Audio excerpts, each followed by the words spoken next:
नमस्कार, मैं अशोक व्यास और मेरा सौभाग्य है कि मेरे साथ आज एक ऐसी शख्सियत हैं जो शांति की न केवल बात करते हैं बल्कि शांति की पताका को लेकर पूरे विश्व में जाते हैं।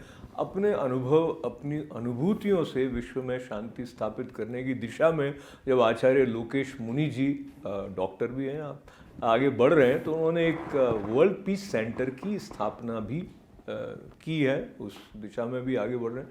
तो अभी का उनका जो दौरा अमेरिका का है वो भी बड़ा व्यस्त है, इसके बीच में उन्होंने समय निकाला ITV गोल्ड पधारे आपसे बात करने के लिए, इसलिए उनका बहुत आभार के साथ अभिनंदन। नमस्कार आचार्य जी, आपके चेहरे पर जो पट्टी बंधी है उसके मतलब उसकी अपना महत्व है, पर उसके पीछे जो आपकी मुस्कान है वो थोड़ा छुप जाती है। लेकिन मैं अपने दर्शकों के साथ अपने अनुभव से ये बताऊं कि आपके अंदर की जो स्थिरता है, जिसको लेकर आप बहुत सारी गतिविधियां उसको सहेजते हुए एक संतुलन आपके अंदर का नित्य बना रहता है, तो उसके बारे में क्या आप नियम ऐसे हैं जो आपको इसमें मदद करते हैं? देखिए, स्थिरता, एकाग्रता, स्थित प्रज्ञता, इसके विकास के लिए ध्यान और योग जरूरी है। जीवन में जब तक ध्यान, योग और प्राणायाम का अभ्यास नहीं होता है तो व्यक्ति इस स्थिति को उपलब्ध नहीं हो पाता है। और मैंने अपनी दिनचर्या का एक हिस्सा बना रखा है। मैं खास करके 5 बजे से पहले बिना किसी मॉर्निंग अलार्म के मैं योग निद्रा से मुक्त होकर के इन गतिविधियों में संलग्न होता हूँ। रात को सोऊं चाहे कितना ही लेट, मान लीजिए कभी फ्लाइट से लेट आए हैं, 2 बजे भी सोए हैं, पर यह तय है कि 5 बजे अपने आप जो है जागरण हो जाएगा। और उसी के साथ मैं इसको कहता हूँ एक तरह से अपनी बैटरी चार्ज करना। अगर आप अपनी स्वयं की बैटरी चार्ज नहीं करोगे तो फिर आप दूसरों को वो ज्ञान डिलीवर भी नहीं कर पाओगे। तो मेरी समझ में सबको अपनी दिनचर्या का हिस्सा बनाना चाहिए। और आज जब हम बात कर रहे हैं, ये अंतर्राष्ट्रीय योग दिवस की पूर्व संध्या है।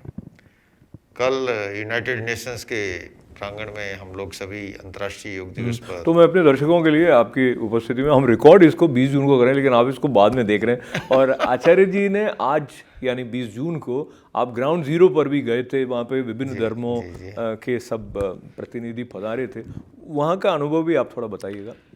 देखिए, भारत की वर्तमान सरकार आतंकवाद के प्रति जीरो टॉलरेंस की नीति पे चल रही है। और 9/11 की घटना ने पूरी दुनिया को प्रभावित किया था। और इस समय प्रधानमंत्री जी भी अमेरिका की यात्रा पर आए हुए हैं। और हमारा पिछले दिनों हम सब ने मिलकर के इंडियन माइनॉरिटी फाउंडेशन की स्थापना की, और आज उसके तहत बैनर तले हम लोग सभी उस जीरो पॉइंट पे 9/11 के वहाँ पर इकट्ठे हुए। उस समय जिन्होंने शहादत दी उन सबको श्रद्धांजलि दी, और जो उन विक्टिम परिवार को सहयोग कर रहे हैं उन लोगों को सम्मानित भी किया। और हम संकल्पबद्ध भी हुए। और बल्कि मैं कहना चाहूँगा प्रसंगवश कि भारत और अमेरिका ये दोनों मिलकर के आतंकवाद के खिलाफ जो है मजबूती से लड़े तो इसका लाभ पूरी दुनिया को मिलेगा। हिंसा और आतंकवाद का कोई स्थान हमारे समाज में नहीं हो सकता है, क्योंकि हिंसा और आतंक किसी समस्या का समाधान नहीं है, बल्कि हिंसा प्रतिहिंसा को जन्म देती है। समाधान जो है वो अहिंसा के मार्ग से ही है, अहिंसा के रास्ते से ही है। ये जो आपने बात कही, मैं ऐसे सोच रहा था कि मैं इस पर वापस आपको तंग नहीं करूँ सवाल से, लेकिन अहिंसा के अर्थ के बारे में हमने एक बार पहले भी चर्चा की थी। कई बार ऐसा होता है जब सामने वाला युद्ध की मानसिकता लिए हुए है और हिंसक वृत्तियों में नित्य संलग्न है, तो आप सिर्फ शांति की बात से उसकी रोकथाम नहीं कर सकते। देखिए व्यास जी, मैं आपकी बात को के संदर्भ में ये कहना चाहूँगा, आप मुझे बताइए, यूक्रेन और रशिया का इतने लंबे समय से युद्ध चल रहा है, क्या निकाल लिया? और युद्ध के बाद भी क्या होता है? आखिर तो बातचीत की टेबल पे आते हैं ना। तो भला जब बाद में बातचीत की टेबल पर आते हैं, तबाही के बाद लाखों हमारी बहनें असमय में विधवा हो जाती है, सैकड़ों हजारों बच्चे अनाथ हो जाते हैं, धन बल की हानि होती है, पूरी दुनिया उससे प्रभावित होती है, और बाद में बातचीत की टेबल पे आना तो भला पहले ही आ जाओ ना। हाँ, देखिए जो आपका निष्कर्ष है उससे तो मैं सहमत हूँ। हाँ, लेकिन जब आप अगर यूक्रेन हैं और रशिया आक्रमण कर रहा है, तब आप शांति की बात अहिंसा के रूप में नहीं कर सकते। या इसी तरह से अगर पाकिस्तान की ओर से इंटरव्यून हो रहा है और वैली में निरीह या निर्दोष लोगों की जान जा रही है, तो भारत अगर ये मानसिकता लेके बैठे कि नहीं हमें तो प्रतिकार नहीं करना है, नहीं नहीं, इसके लिए सतत प्रक्रिया चलाने की जरूरत है। मैंने तो पाकिस्तान के राष्ट्राध्यक्ष मुझे मिले थे एक बार, भारत के हमारे तत्कालीन राष्ट्रपति डॉक्टर APJ अब्दुल कलाम ने मुझे राष्ट्रपति भवन में इनवाइट किया था, और उस समय के पाकिस्तान के राष्ट्रपति जी जनरल परवेज मुशर्रफ साहब, ये 17 अप्रैल 2003 का प्रसंग है, आई थी। मैंने उनसे निवेदन किया उस समय भी, मैंने कहा भारत और पाकिस्तान के दुश्मन दो नहीं है, दुश्मन एक है। वो चौंके और बोले क्या, वो चश्मे से झांकते हुए। तो मैंने उनसे कहा कि देखिए, असली दुश्मन है इन दोनों ही देशों का, वो है गरीबी, अभाव, अशिक्षा, अचिकित्सा। और अगर हमारे उपमहाद्वीप में शांति हो तो हम जो अस्त्र शस्त्रों पर खर्च कर रहे हैं वो असली दुश्मनों को मिटाने में, अभाव को मिटाने में, गरीबी को मिटाने में, अशिक्षा को मिटाने में, अचिकित्सा को मिटाने में लगा सकते हैं। तो मैं ये नहीं कह रहा हूं कि युद्ध होने की स्थिति में या युद्ध के बाद जवाब न दे, नहीं, पहले से ही। बल्कि देखिए, कौन सी सरकार मुझे बताओ शांति की बात नहीं करती है, अहिंसा की बात नहीं करती है। लेकिन कितना बड़ा विरोधाभास है हमारी दुनिया का। बात हम शांति की करेंगे, अहिंसा की करेंगे, लेकिन प्रति वर्ष करोड़ों करोड़ों डॉलर नए शस्त्रों के निर्माण के लिए, उसकी रिसर्च के लिए खर्च होते हैं। सही बात। जबकि फल अहिंसा का चाहते हैं, फल शांति का चाहते हैं। या आपने जिस वर्ल्ड पीस सेंटर की चर्चा की, ये विश्व शांति केंद्र उसी का जवाब होगा। अहिंसा का प्रशिक्षण चलेगा, पीस एजुकेशन का पाठ्यक्रम चलेगा। पिछले वर्षों मेरी, जब अमेरिकी राष्ट्रपति बाइडेन साहब से मैंने उस समय निवेदन किया कि गन वायलेंस यहाँ की प्रॉब्लम है अमेरिका की, और काफ़ी है, इस समय बहुत बड़ी हुई है। लेकिन गन तो एक इंस्ट्रूमेंट है, गन प्रॉब्लम नहीं है, प्रॉब्लम है इस मस्तिष्क की। तो जब तक प्राइमरी एजुकेशन से वैल्यू बेस्ड एजुकेशन को इंट्रोड्यूस नहीं किया जाएगा, तब तक इस समस्या का समाधान है नहीं स्थायी रूप से। आप एक गन पे प्रतिबंध लगाओगे, वो दूसरी उठा देंगे, दूसरी पे लगाओगे, तीसरी उठा देंगे। मूल तो मस्तिष्कीय प्रशिक्षण की जरूरत है, और ये सतत चलने वाली प्रक्रिया है, एक दिन की नहीं है। अगर ऐसा होता है तो इस दुनिया से हिंसा और आतंकवाद को खत्म किया जा सकता है। तो आचार्य जी, आपके जो विचार हैं और ये एक आदर्श स्थिति की जो बात है, वो करने वाले ऐसे समर्पित मनीषी हमारे बीच हों तो संभावना शांति की बढ़ जाती है। उस बात के लिए मैं पुनः आपको वंदन करते हुए, जो वस्तु स्थितियाँ हैं जिसमें हम ऐसा सुनते हैं कि अमुक स्थानों में जिस तरह की शिक्षा बालक प्राप्त करके बड़े हो रहे हैं, वो ये मानते हैं कि हमारी तरह सोच रखने वाले ही जीवित रहें, अन्य लोग के प्रति उनका जो भाव है वो वैमनस्य जैसा कहा जाए, ये बल्कि वहाँ तक है कि वो उनको समाप्त करने में संकोच नहीं करते। ऐसी स्थिति, इस तरह की मानसिकता होनी चाहिए। तो एक तरफ हम ऐसे लोगों को पढ़ा रहे हैं जो शांति शांति की बात करेंगे, दूसरे वैसे लोगों को, तो ये एंश्योर करना कि सभी जगह शांति की बात हो, बहुत ये गलत है ना, है। ये गलत है जी। बच्चों को इस तरह की शिक्षा देना ये नितांत गलत है जी। ये उन बच्चों के प्रति भी अन्याय है, ये उनका शोषण है। एजुकेशन तो जीवन को स्वर्णिम बनाता है, शिक्षा अधिष्ठात्री है जीवन की, वो हमारे जीवन में प्रकाश स्तंभ की तरह हमारे जीवन को आलोकित करती है, हमारा मार्ग प्रशस्त करती है, हमारे भीतर हे गे और उपादेय का ज्ञान प्रकट करती है, क्या ग्रहण करने योग्य है, क्या छोड़ने योग्य है ना। तो शिक्षा तो वो शिक्षा होनी चाहिए जो इंसान को अच्छा इंसान बनाए। मुझे कई बार लोग पूछते हैं ये विश्व शांति केंद्र क्या होगा, मैं उन्हें कहता हूँ ये और कुछ नहीं है, ये इंसान को इंसान बनाने का एक कारखाना लगा रहा हूं मैं। आदमी आदमी बन जाए, मानव मानव बने, उसके भीतर आदमियत पैदा हो, इंसानियत पैदा हो, एक अच्छा इंसान बने।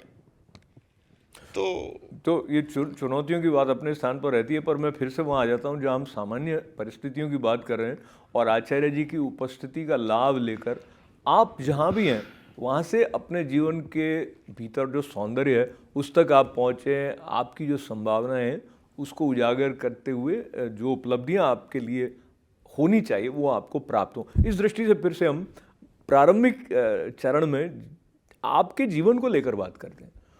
तो आप जिस स्थान पर हैं, जहाँ पर जैसे मेरे सामने एक बुकलेट है तो पता चलेगा आप कई राष्ट्रों के राष्ट्राध्यक्ष या जो भी हुज हु हैं विश्व के, उनके साथ आचार्य जी की उपस्थिति आपको दिखाई दे जाएगी। World peace and harmony dialogue वो भी कर रहे होंगे। इसको लेके मैं वहाँ जाता हूँ जहाँ पर हम मेंटल वेलबींग की बात करते हुए ये देखते हैं कि बहुत सारे लोग डिप्रेशन में जा रहे हैं। मैं दो कंट्रास्ट की बात कर रहा हूँ। एक तरफ आचार्य लोकेश मुनि जी हैं जो निस्वार्थ भाव से प्रेरित होकर नित्य सक्रिय हैं, कर्मशील हैं। कई बार लोगों को लगता है कि मैं क्यों करूं, ये वाला जो एक भेद हो जाता है ना, किसी के अंदर तो ऐसे फूट रही है प्रेरणा कि वो पूरी मानवता को अपनाने के लिए है और कोई स्वयं को भी नहीं अपना पा रहा है। नहीं, वो देखिए कि मैंने तो मुझे प्रारंभ में विरासत में एक ऐसा अवसर मिला और मैंने लिविंग विद पर्पस, उद्देश्यपूर्ण जीवन, सार्थक जीवन जी, ये मानव जीवन सर्वश्रेष्ठ है, देव दुर्लभ है, ये हमारे सभी धर्म ग्रंथों के अंदर कहा गया है। तो वो जीवन को हम केवल तेल लूण लकड़ी के चक्कर में जाया ना करें। और कई बार लोग मुझे पूछते हैं कि गुरुजी आप थकते नहीं हैं इतनी, जैसे अभी आपने इंटरव्यू शुरू होने से पहले आपने कहा मेरी अमेरिका की टूर को देख करके, तो मैं सच में बताऊं अशोक जी कि रिजल्ट ओरिएंटेड काम हो तो मुझे 18, 20, 22 घंटे भी काम कराइए, कोई थकान नहीं होती है मुझे। और अगर रिजल्ट ओरिएंटेड काम नहीं है, बिस्तर में सोया पड़ा हूं तो थकान हो जाएगी। तो ये एक सबकी अपनी अपनी एक तासीर होती है ना। किसी को एक भीतर में एक ऐसा जज्बा होता है काम करने का, तो और प्रभु ने अभी तक शरीर स्वस्थ दे रखा है, मन भी स्वस्थ दे रखा है और यही उम्र है कुछ कर गुजरने की। और बाकी जो आपने कही बात, आजकल साइकोसोमेटिक डिजीज बहुत है, मनोकायिक बीमारियां बहुत है। आपने जो डिप्रेशन की बात की, शारीरिक बीमारियों से भी अधिक, और कोविड काल के बाद में मनोकायिक बीमारियां और अधिक बेहताशा बढ़ गई है। और उसके समाधान में ये मेडिसिन समाधान नहीं है, मेडिटेशन समाधान है। बल्कि मैं अपील करना चाहूँगा आपके टीवी के दर्शकों को कि प्रतिदिन ध्यान और योग को अपनी दिनचर्या का हिस्सा बनाए, अपने जीवन का हिस्सा बनाए और जीवन को संतुलित बनाए, तो वो स्वस्थ, सुखी और आनंदमय जीवन का आनंद ले सकेंगे। तो आनंदमय जीवन का आनंद लेने की जो हमारे पास संभावना है उसको उजागर करने की दिशा में अंतर्राष्ट्रीय योग दिवस के निमित्त जब आचार्य लोकेश मुनि जी पधारे हैं तो वो बहुत सारे कार्यक्रमों में सम्मिलित हो रहे हैं अमेरिका में, और उन्होंने जो रिजल्ट ओरिएंटेड होने की तरफ बात को रेखांकित किया, वहाँ पे मैं वापस जाता हूँ। और स्पष्टीकरण के लिए मुझे पता है कि आपका जो विशद अध्ययन है तो श्रीमद् भगवद गीता भी आपने आत्मसात की है। अब सामान्य लोग बोलचाल में ऐसा कहते हैं कि श्रीमद् भगवद गीता का संदेश है कि वो एक फिल्म में गीत आया था कि कर्म किए जा फल की इच्छा मत करे इंसान, उस बात को और जब आप रिजल्ट ओरिएंटेड बात कहते हैं, ये दोनों कहाँ ठीक ठीक बैठती हैं और हम उसका गलत अर्थ तो नहीं लगा लेते हैं गीता का कई बार? नहीं, देखिए उसको, उसका श्लोक गहराई को नहीं समझ पाते हैं जी। और कोई भी बात, कोई सिद्धांत जब प्रतिपादित किया जाता है ना, तो वो एक अपेक्षा से कहा जाता है ना। जब हम दूसरी अपेक्षा की बात करेंगे तो वहां बात दूसरी होगी। भगवत गीता ने तो सदैव संतुलन की बात कही है। मैं उसका अगर एक ही श्लोक लूं, यत्र योगेश्वर कृष्ण यत्र पार्थो धनुर्धर तत्र श्री विजयो भूति दुर्वा नीति मतिर्मम। और मैं बताऊं आपको, लोकमान्य बाल गंगाधर तिलक जी ने इसकी टीका लिखते हुए बड़ा सुंदर उन्होंने लीक से हटके अर्थ किया। उन्होंने योगीराज कृष्ण को अध्यात्म का प्रतीक माना और अर्जुन को भौतिकता का प्रतीक मानते हुए कहा कि जहां अध्यात्म और भौतिकता के बीच में संतुलन है, वहीं पर विजय है, वहीं पर भूति है, वहीं पर श्री है और वहीं पर लक्ष्मी है। अब आप चाहे भगवत गीता पढ़ लो, आप उपनिषद, हमारे उपनिषद में भी पुरुषार्थ चतुष्टयी की कल्पना की गई जी। अर्थ, काम, धर्म और मोक्ष। धर्म का अर्थ और काम से कोई विरोध नहीं है, किंतु धर्म का यह अवश्य कहना है कि भौतिक विकास भी अध्यात्म की नींव आधारित होता है तो जीवन में वरदान बनता है, और नींव फाउंडेशन अध्यात्म का नहीं है तो कभी कभी वो भौतिक विकास वरदान की बजाय अभिशाप बन जाता है। और आज हम जितनी भी समाज में विकृतियां देख रहे हैं, वो विकृतियां इसलिए हैं कि व्यक्ति धर्म और मोक्ष को भुला करके केवल अर्थ और काम के पीछे अंधी दौड़ लगाए हुए हैं जी। और जब ये संतुलन बिगड़ता है तब विकृतियां बढ़ती हैं, पनपती हैं और समाज अस्वस्थ बनता है। तो भगवत गीता ने सदैव संतुलन की बात कही है, और मैं समझता हूं वो संतुलन अगर सबके जीवन में हो तो निश्चित रूप से जीवन और अधिक आनंदमय हो। तो और अधिक आनंद की बात को लेते हुए जो रसमयता जीवन की है वो कला माध्यमों के साथ भी जुड़ी रहती है। और मुझे पता नहीं अभी आपको स्मरण होगा या नहीं, पर आपने बहुत अच्छी अच्छी रचनाएं कही हैं, कई कविताएं आपकी ऐसी हैं जो भी प्रेरित करती रही हैं। कोई एक कविता आपको याद हो तो वो थोड़ी सी हमारे साथ बांटें, और साथ ही आपके लिए कविता लिखने का क्या वो मर्म आपके लिए रहता है, और थोड़ा उस दिशा में। देखिए, मैंने गद्य और पद्य दोनों ही विधाओं में लिखा है जी। और मैंने पद्य में कविताएं, जब मैंने 90 के दशक में मेरी पहली पुस्तक आई थी मूल्य मुस्कान का जी, उसका अनावरण जो है उस समय के तत्कालीन राष्ट्रपति शंकर दयाल शर्मा जी ने, जो कि बहुत ही उत्कृष्ट कोटि के विद्वान थे, उन्होंने किया था। और उसकी पहली कविता है जिसमें कल्पना की गई है, तुकांत कविता है जी, जी, कि अध्यापक ने पूछा विद्यार्थी से कि मनुष्य किसकी संतान है? तो लड़का बोला, सर डार्विन के सिद्धांत अनुसार मनुष्य बंदर की संतान है। कविता में कल्पना की है कि बंदर, स्कूल की छत पर बैठा बंदर झल्लाया, गुस्से से तमतमाया, ऊंचे स्वर से चिल्लाया, डार्विन झूठा है, उसने हमारी अस्मिता को लूटा है, वह मक्कार है, उसे सौ सौ धिक्कार है। कौन कहता है? बंदर कहता है। क्यों कहता है? वो कहता है कि यदि मानव बंदर की संतान होता तो मिर्च में बेर, धनिया में लीद, दूध में पानी, घी में चर्बी नहीं मिलाता, हरगिज नहीं मिलाता। क्या बात, नहीं मिलाता। वो दवाई के बदले जहर, गांव की जगह शहर, अंदर से ईर्ष्या, ऊपर से मेहर, ऐसा ढोंग नहीं रचाता, हरगिज नहीं करता। अरे वो कैसे कर सकता है? अपने सजातीय से धोखा, लगे जहां भी मौका, दहेज के लिए नहीं करती प्रताड़ित नारी, नारी को इतना ही नहीं मेरे माई बाप, सौंदर्य प्रसादन के लिए वह नहीं करता दूसरों की जीवन लीला का अंत, और नहीं बनता कभी भिंडर वाला संत जो तोड़ दे मंदिर की पवित्र मान मर्यादा। अरे बंदर तो जा सकता है मंदिर में भी, मस्जिद में भी, चर्च में भी, गुरुद्वारे में भी, पर इतनी कहाँ मर्दों की मर्दानगी, वो तो बांट रहे हैं राम और रहीम को, ईसा और इस्लाम को। बंदर ऐसे कभी नहीं कर सकता, हरगिज नहीं कर सकता। वो डकैती, हत्या, जल्म, बलात्कार, तस्करी, मुनाफाखोरी, मिलावट, भ्रष्टाचार, हवाला कांड, यूरिया कांड कभी नहीं कर सकता। इसलिए मनुष्य उसकी संतान नहीं हो सकता, नहीं हो सकता, हरगिज नहीं हो सकता। ये बंदर ने कहा है। क्या बात है, क्या बात है, क्या बात है। तो इसमें व्यंग्य भी है, थोड़ा सा हास्य भी है, और एक गहरी बात है। और गहराई तक जाने की दिशा में फिर से आपका जो ये वर्ल्ड पीस सेंटर है उसकी चर्चा करते करते मैं अपने दर्शकों को ये बताकर प्रसन्न होना चाहता हूँ कि आपको एम्बेसडर ऑफ पीस की उपाधि मिली, और भी बहुत सारे जो अवार्ड्स हैं वो आपके पास आए हैं, चाहे एथिकल ऑनर हो, गुलजारी लाल नंदा फाउंडेशन की तरफ से, कीज ऑफ मिल्पिटास सिटी मेयर ने आपको रिकग्नाइज़ किया।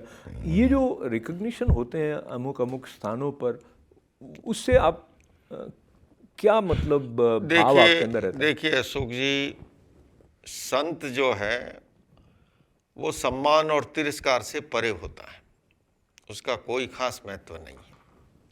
ये अलग बात है कि संस्थागत जुड़े हुए लोगों को, श्रद्धालुओं को जरूर उसमें प्रसन्नता होती है। और ये एक तरह से जब काम का मूल्यांकन होता है तो जो धीर गंभीर व्यक्ति है तो वो और अधिक जिम्मेदारी भी महसूस करता है जी। क्योंकि जब कोई समाज या देश आपको रिकॉग्नाइज करता है, आप पे विश्वास प्रकट करता है, तो आपकी जवाबदारी और अधिक बढ़ जाती है। बाकी मैंने जैसा कहा, और बल्कि मैं मानता हूं कि ये इतने भी सम्मान हुए, भले ही भारत सरकार ने राष्ट्रीय सांप्रदायिक सद्भाव पुरस्कार से सम्मानित किया, या यूनिवर्सल पीस फेडरेशन ने यूनाइटेड नेशंस में एम्बेसडर ऑफ पीस से किया, या लंदन पार्लियामेंट में, या आगामी 10 जुलाई को कैलिफोर्निया की स्टेट असेंबली में होने जा रहा है कुछ। मैं ये कहना चाहूँगा कि ये सम्मान दरअसल मेरा है ही नहीं, ये भारतीय संस्कृति का सम्मान है, ये भगवान महावीर के अहिंसा के सिद्धांत का सम्मान है। हम तो एक प्रतीक हैं, हम तो उनके दूत हैं, हमारा अपना क्या है ना। हमें जो वसुधैव कुटुंबकम का संदेश मिला विरासत के अंदर हमारी संस्कृति से, हमें महावीर का दर्शन मिला, अनेकांत का दर्शन, और यत्किंचित रूप से उसी कारण से कुछ करने का प्रयास किया, और सम्मान करने वालों ने किया, तिरस्कार भी करने वाले करते हैं। संत को सदैव समता के रथ पर सवार होना चाहिए, न पुरस्कार में फूलना और न तिरस्कार के समय कुमलाना। हम अपना कर्तव्य करते जाएं। देखिए, हम राम कृष्ण बुद्ध नहीं हैं, वो महापुरुष, वो सूर्य थे, लेकिन हाँ, उनकी अनुपस्थिति में दिया बनकर के हम टिमटिमाते रहें, और ये दिए और जो तूफान की लड़ाई है संस्कृति और अपसंस्कृति की, उसके अंदर हमारी संस्कृति जो है वो आगे बढ़े और अपसंस्कृति हावी न हो, ये प्रयास करना चाहिए। क्या बात। तो आपकी समता की बात से मुझे फिर श्रीमद् भगवद गीता का वो श्लोक याद आएगा, सम शत्रौ च मित्रै च तथा मान अपमानयो शीतोष्ण सुख दुखेषु समः संग विवर्जित। पर इसको चरितार्थ करने वाले, अपने जीवन में उतारने वाले बिरले संत होते हैं। तो मुझे प्रसन्नता है कि मैं ऐसे आचार्य लोकेश मुनि जी के साथ बैठा हूँ जो इस भाव के साथ में वो संचरित हैं, तरंगित हैं। आचार्य जी, आपका जो विशेष ध्यान रहा है कि भगवान महावीर की जो शिक्षा है उसका वैज्ञानिक स्वरूप लेकर आप उसके बारे में थोड़ा जागरूकता बढ़ाते हैं, और साथ साथ इंटरफेथ पर भी आपको बहुत कार्य रहा है। समय थोड़ा कम है, इसलिए मैं 2 सवाल एक साथ जोड़ रहा हूँ। तो एक, आपका इंटरफेथ पर जो काम रहा है उसको लेते हुए मुझे अपने दर्शकों के साथ ये बात भी जोड़ लूँ कि आपका जन्म भी राजस्थान राज्य से है, मेरा भी। हमारे बीच में आयु की दृष्टि से लगभग 1 बरस का अंतर है, यात्रा अलग अलग है। पर मैं बात वहाँ जा रहा हूँ, जब मैं बचपन में पढ़ता था, चाहे कुछ ग्रंथ पढ़ते हुए या विद्यालय जाते हुए, तो मुझे ऐसा कभी अंतर नहीं लगता था कि सिख अलग हैं, बौद्ध अलग हैं, जैन अलग हैं, हिंदू अलग हैं। ऐसा लगता था सब एक हैं। ऑफकोर्स मुस्लिम और क्रिश्चियन ओरिजिन अलग प्रकार का रहा है स्थान की दृष्टि से, पर इन चारों के बीच में तो कभी भेद मुझे लगा ही नहीं। मतलब घरों में तस्वीरें भी सबकी रहती थी। तो अब लेकिन मुझे लगता है, हालांकि काम इंटरफेथ पर अधिक हो रहा है, लेकिन ये विभाजन रेखा है कि भाई ये अमुक है, इनकी अपनी विशेषता वगैरह, आप जब इंटरफेथ में जाते हैं तो इस दृष्टि से आप कैसा महसूस करते हैं? अशोक जी, मुझे लगता है कि आम जनता के बीच में तो आज भी भेद नहीं है जी। ये भेद करने वाले खासकर जो राजनीतिक ताकतें होती हैं, वो अपने स्वार्थ के लिए, अपनी वोट बैंक की राजनीति के तहत जो है वो इस तरह के प्रयास करते हैं, और वो डिवाइड करने का और उसमें अपना फ़ायदा ढूंढना या फ़ायदा करने का है। लेकिन बुनियादी तौर पर आज भी किसी भी देश की, समाज की बहुसंख्यक जनता जो है वो सर्वधर्म सद्भाव में विश्वास करती है, अनेकता में एकता, उस मौलिक संस्कृति में विश्वास करती है, बहुलतावादी संस्कृति के प्रति सम्मान, और उसी के कारण से दुनिया में भारत का सम्मान है ना। और आज पूरी दुनिया के जो हालात हैं, उस हालात में अंतर धार्मिक संवाद की और ज़्यादा ज़रूरत है, क्योंकि मैंने पहले ही कहा कि युद्ध, हिंसा और आतंक किसी समस्या का समाधान नहीं है। संवाद के द्वारा, वार्ता के द्वारा, पीस थ्रो डायलॉग के द्वारा किसी भी समस्या को सुलझाया जा सकता है। इसलिए अंतर धार्मिक संवाद की इस समय और अधिक प्रासंगिकता है। मैं आने वाले दिनों में शिकागो में वर्ल्ड रिलीजन पार्लियामेंट होने जा रही है, करीब 80 देशों के 10,000 लोग इकट्ठे होते हैं। ये वही पार्लियामेंट है जिसमें स्वामी विवेकानंद जी 1893 में आए थे, जैन समाज की ओर से वीरचंद राघव जी गांधी ने भाग लिया था। और इस बार मैं उस पार्लियामेंट में भी क्लाइमेट चेंज, जलवायु परिवर्तन पे और वर्ल्ड पीस पे मेरे वक्तव्य भी हैं। बहुत बढ़िया। तो अंतर धार्मिक संवाद की इस समय बहुत ज़रूरत है। तो आचार्य जी, आप मुझे क्षमा करेंगे, क्योंकि अब क्या होता है, ये भूमिका है, मैं जिस तरह के सवाल कर रहा हूँ वो कई बार हम सामान्य आदर की दृष्टि से उनको हटा देते हैं। पर जैसे आपने कहा कि समाज से सब समस्याओं का हल, तो मुझे ऐसा प्रसंग याद आया जब दूत बनकर श्री कृष्ण गए कौरवों की सभा में, और उन्होंने एक सुई की नोक के बराबर भूमि छोड़ने से भी इनकार कर दिया। तो ये तो संवाद की सारी संभावनाओं को उन्होंने खंगाला था। ऐसी स्थितियां आज भी होती हैं। कई बार आप पूरा संवाद करना चाहते हैं पर संवाद के लिए ये जैसे ताली दोनों हाथों से बजती है ना, वो बात रहती है। नहीं होती है वो स्थिति, लेकिन हमारा काम है प्रयास करना, जी है ना। जी, उस प्रयास के बावजूद भी सफलता मिलती है कि नहीं मिलती। अब जैसे मैं बताऊं, अभी भारत में 5-7 दिन पहले एक जीवित पशुओं के निर्यात का प्रसंग आया था। मैंने उस पर विरोध प्रकट किया और आज मुझे अभी अभी आपके स्टूडियो में प्रवेश करने से पहले संवाद मिला कि सरकार ने उस संवाद को वापस ले लिया है ना। तो हम प्रयास करें, कभी सफलता भी मिलती है, कभी नहीं भी मिलती है, लेकिन हमें प्रयास करना चाहिए। ईमानदारी पूर्वक हमारा प्रयास होना चाहिए और उसके बाद में जो नियति को मंजूर है वो होता है। लेकिन तो समय की सीमा है आचार्य जी। पर मैं एक प्रसंग का सिर्फ संकेत मात्र, उल्लेख मात्र करना चाहता हूँ कि आचार्य जी जहाँ अहिंसा की बात करते हैं, शांति की बात करते हैं, वहाँ ये कायर होने की बात नहीं करते हैं। वहाँ जो सत्य को प्रकट करने का जो साहस चाहिए वो आपने दिखाया भी है कुछ सभाओं में, जिसकी बड़ी चर्चा रही है, जिसके विस्तार में मैं नहीं जा रहा हूँ, जहाँ पर आपने भरी सभा में उनको इस बात के लिए चेता दिया कि आप ये जो कह रहे हैं वो गलत नहीं होना चाहिए। देखिए, अभय हुए बिना अहिंसक भी नहीं हो सकता, ये महावीर का कथन है। जी, जी, जी। आप जिस और इशारा कर रहे हैं वो रामलीला मैदान का प्रसंग था। दिल्ली का लाखों लोगों की भीड़ थी और मुस्लिम समाज की ओर से कार्यक्रम था और उसमें हमें सर्वधर्म के संतों को इनवाइट किया था। एक सद्भावना सम्मेलन था। किंतु उस बीच में जब इस तरह की बात आई जिसमें राम को भी नकारा जा रहा था, जिसमें ब्रह्मा को भी नकारा जा रहा था और सब कुछ इस तरह से गड़मगड़ करके जोड़ा जा रहा था कि जैसे सब कुछ वहीं से निकला है, तो हमें सदैव जो है अन्याय के प्रतिकार के लिए और असत्य के प्रतिकार के लिए निर्भीक होकर के सामने बड़ी शिष्टता के साथ बात रखनी चाहिए। और मैंने वो रखी और उसको सबने स्वीकार किया और उन्होंने भी मतलब। और मुझे यहाँ बैठे बैठे गर्व की अनुभूति हुई कि मैंने कहा आचार्य जी ने सही किया है। तो मैं आपकी उपस्थिति में अपने इस आनंद को आपके साथ बांटते हुए और ये बात दोहराते हुए कि जब आचार्य लोकेश मुनि जी अहिंसा की बात करते हैं तो वो आंख बंद करके कबूतर वाली अहिंसा जो हो वो स्थिति नहीं है। सजग रहकर, चौकन्ना रहकर ही विश्व शांति की बात को सचमुच ठोस रूप में आगे बढ़ाया जा सकता है। आप पधारे, बहुत सारा आपका आभार के साथ। मुझे बहुत अच्छा, मैं आई गोल्ड के माध्यम से सभी दर्शकों को, और आप सदैव अच्छे विचारों को फैलाते रहते हैं। और अशोक जी, आपने तो खुद ने बड़ा गहरा अध्ययन कर रखा है। मैं सुनता रहता हूँ, देखता रहता हूँ, पढ़ता रहता हूँ, अच्छा लगता है। क्योंकि देखिए, गुलाब में खुशबू होती है पर उसको हवा का योग मिलता है तो वो दूर तक पहुंचती है। और आप वही काम कर रहे हैं और मैं आपके प्रति, आपके इस संस्थान के प्रति बहुत बहुत शुभकामनाएं करता हूँ। बहुत बहुत धन्यवाद है। निमित्त बनने का सौभाग्य, आचार्य लोकेश मुनि जी की सन्निधि का आनंद आप सबके साथ बांटते हुए मंगल कामनाएं। अशोक व्यास को अनुमति दें। नमस्कार।